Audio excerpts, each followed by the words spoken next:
اگر آپ کا مجتہد جسے آپ مجتہد عالم سمجھتے ہیں،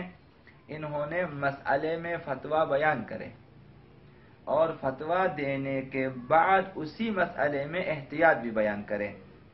تو اس احتیاط کو احتیاط مستحب کہتے ہیں۔ فتویٰ کے بعد اگر احتیاط آ جائے تو اس احتیاط کو احتیاط مستحب کہتے ہیں۔ مثلا مجتہد عالم پہلے فتویٰ دے کہ نجس برتن کو اگر آب کر میں ایک مرتبہ دھو لیں تو وہ پاک ہو جاتا ہے، ہر چند احتیاط یہ ہے کہ اسے 3 مرتبہ دھو لیں۔ تو یہ جو کہا کہ ایک مرتبہ دھونے سے پاک ہو جائے فتویٰ ہے، اور اس کے بعد یہ جو احتیاط ہے کہ احتیاط یہ ہے کہ آپ آب کر میں 3 دفعہ دھو لیں، اس احتیاط کو احتیاط مستحب کہتے ہیں۔ تو اس کا جو مقلد ہے اب وہ اسی فتوے پر بھی عمل کر سکتا ہے اور اس احتیاط پر بھی عمل کر سکتا ہے۔ یعنی فتویٰ یہ ہے کہ ایک مرتبہ آب کر میں دھو لیں نجس برتن پاک ہو جائے گا، آپ نے عمل کیا، آپ کا عمل درست ہے۔ یا آپ نے اس احتیاط پہ جسے احتیاط مستحب کہتے ہیں عمل کیا کہ 3 مرتبہ دھویا، تب بھی آپ کا عمل درست ہے اور صحیح ہے۔ اور یہی صورتحال ہے، کسی مسئلے میں شروع میں احتیاط کریں اور بعد میں فتویٰ دیں۔ پہلا جو مسئلہ عرض کیا اس میں پہلے فتویٰ دیا پھر احتیاط کیا، ابھی اس کے برعکس ہو، کسی مسئلے میں پہلے احتیاط کریں اور اس کے بعد فتویٰ دیں، تو اس مسئلے میں بھی مثلا مقلد کو اختیار ہے کہ فتوے پہ عمل کریں یا احتیاط پہ عمل کریں۔ مثلا مجتہد کہیں کہ احتیاط یہ ہے کہ نماز کی تیسری اور چوتھی رکعت میں جو ہیں تسبیحات اربعہ 3 مرتبہ کہیں، اگر چند ایک بار کہنا کافی ہے۔ یہ جو فرمایا کہ احتیاط یہ ہے کہ 3 مرتبہ کہنا مستحب جو ہے کہنا احتیاط ہے، یہ احتیاط مستحب ہے، چونکہ اس کے بعد فتویٰ آ رہا ہے۔ فتویٰ یہ ہے کہ ایک بار بھی اگر کہیں تو کافی ہے، یہ جو لہذا ایک بار کہنا واجب ہوگا اور 3 مرتبہ کہنا احتیاط مستحب ہوگا، جسے مجتہد نے پہلے بیان کیا ہے۔ تو یہ فتویٰ اور احتیاط مستحب کی صورتحال۔ 10واں مسئلہ اس توضیح المسائل میں یہ ہے کہ مجتہد کا نظریہ، مجتہد کا فیصلہ فتویٰ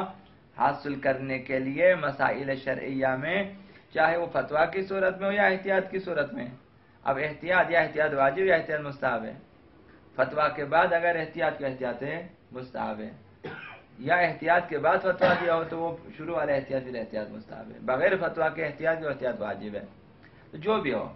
اگر کسی مسئلہ شرعی میں مجتہد کا نظریہ معلوم کرنا ہو کہ یہاں فتویٰ ہے یا احتیاط ہے، تو اس کی 4 راہیں ہیں، 4 راستے ہیں۔ تو ہمیں چاہیے کہ ہم انہی 4 راستوں میں جو ہے مجتہد کا نظریہ معلوم کریں، اپنے لیے 5واں 6واں راستہ معلوم جو اپنے لیے نہ بنائیں، کہ مجتہد کا فتویٰ حاصل کرنے کا یہ 4 طریقے، یہ 4 طریقے، انہی 4 طریقوں سے اپنے مجتہد کا نظریہ معلوم کریں۔ سب سے پہلے یہ کہ خود مجتہد سے سننا، جو آپ کا مجتہد ہے اس نے مسئلہ بیان کیا، آپ نے سن لیا، اب یہ سننا یا جو ہے حضوری ہے کہ آپ خود اس محفل میں بیٹھے ہیں کہ جہاں مجتہد بیان کرتا ہے، یا پھر سمعی بصری ہے کہ مثلا یا ٹیلی فون کے ذریعے آپ سن لیتے ہیں یا پھر آپ ٹی وی پہ دیکھ لیتے ہیں، یہ مجتہد کا فتویٰ کہ آپ خود سن لیں، تب آپ کے لیے ثابت ہے کہ یہ نظریہ، یہ حکم مجتہد کا ہے میرے، اور میں نے اس پر عمل کرنا ہے۔ دوسری صورت یہ ہے کہ دوسری راہ کہ 2 عادل افراد سے آپ سنیں جو مجتہد کا فتویٰ نقل کرتا ہو۔ 2 عادل افراد، 2 ایسے عادل آپ کو ملے کہ جن کے بارے میں آپ کو یقین ہو کہ یہ دونوں عادل ہیں، یہ دونوں جو ہیں گناہ کبیرہ انجام نہ دینے والے، گناہ صغیرہ پہ تکرار نہ کرنے والے اور کسی واجب کو چھوڑنے والے نہیں ہیں، تو عادل ہیں۔ اب یہ 2 عادل افراد بیان کریں کہ آیت اللہ سیستانی کا فتویٰ یہ ہے، تو پھر آپ کے لیے ثابت ہو جائے گا کہ یہ دونوں افراد عادل ہیں۔ جب عادل ہیں تو جھوٹ نہیں بولیں گے، تو انہوں نے فتویٰ بیان کیا۔ تیسرا راستہ یہ ہے کہ کسی ایسے انسان سے سننا، اب یہاں دو عادل نہیں ہے، عام انسان ہے، کسی ایسے انسان سے سننا کہ جس کی بات پہ آپ کو اطمینان حاصل ہو کہ یہ شخص قابل اطمینان ہے اور یہ جھوٹ نہیں بولتا، یہ تحقیق کر کے ایسی ہی وہ فتوے بیان نہیں کرتے۔ اگر ایک ایسا شخص جو مسئلہ گو ہے اور مسئلہ شناس ہے اور بیان کرتا ہے اور آپ کو بھی اطمینان ہو، تو وہ بھی آپ کے لیے ثابت ہے کہ آپ کے مجتہد کا فتویٰ ہے اور آپ عمل کریں، قیامت کے دن آپ بری ذمہ ہیں کہ بھائی میں نے ایک ایسے شخص سے سنا جو میرے لیے قابل اطمینان تھا، اس نے میرے مجتہد کا فتویٰ بیان کیا، چونکہ میرے مجتہد کے فتویٰ کے مطابق اس کی بات کا جو ہے یقین کرنا اور عمل کرنا میرے لیے ثابت تھا، ضروری تھا، میں نے بھی اطمینان کیا اور عمل کیا، لہذا وہ بری ذمہ ہے۔ چوتھا راستہ یہ ہے کہ انسان مجتہد کے رسالے یا استفتاء کی کتابوں میں دیکھیں۔ آپ مجتہد کے رسالے پہ دیکھیں، در صورت کہ آپ کو ان کتابوں پہ اطمینان ہو کہ یہ کتابیں درست ہیں، 2 نمبر کتابیں نہ ہوں، 2 نمبر فتوے نہ ہوں، کہ یہ کتابیں مطلب جو ہیں 2 نمبر افراد نے جو ہیں تحریف وغیرہ کے لیے لوگوں گمراہ کرنے کے لیے نہ چھاپیں۔ آپ کو اطمینان ہے کہ مثلا کبھی ادارے کی وجہ سے آپ کو اطمینان ہو جاتا ہے، کبھی مترجم کی وجہ سے آپ کو اطمینان ہو جاتا ہے، کبھی ناشر کی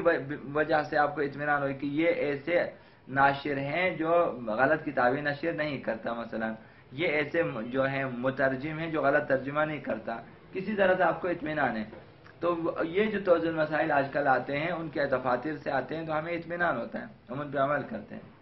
یا پھر استفتاء کی کتابوں میں آپ دیکھیں، اب یہ صورتحال جو ہے کبھی کتابی شکل میں ہے، ممکن ہے کبھی انٹرنیٹ کی شکل میں ہے، دونوں کتابیں، وہ کتاب فضائے مجازی میں ہے اور یہ کتاب جو ہے فضائے حقیقی میں۔ تو چاہے آپ انٹرنیٹ پہ دیکھیں ان کے فتاوے، کتابیں، رسالے، استفتاءات، یا پھر یہ ہے کہ آپ یہاں پہ بازاروں میں، دکانوں میں، گھروں میں ان کی فتوے کی کتابوں میں آپ نے دیکھ لیا،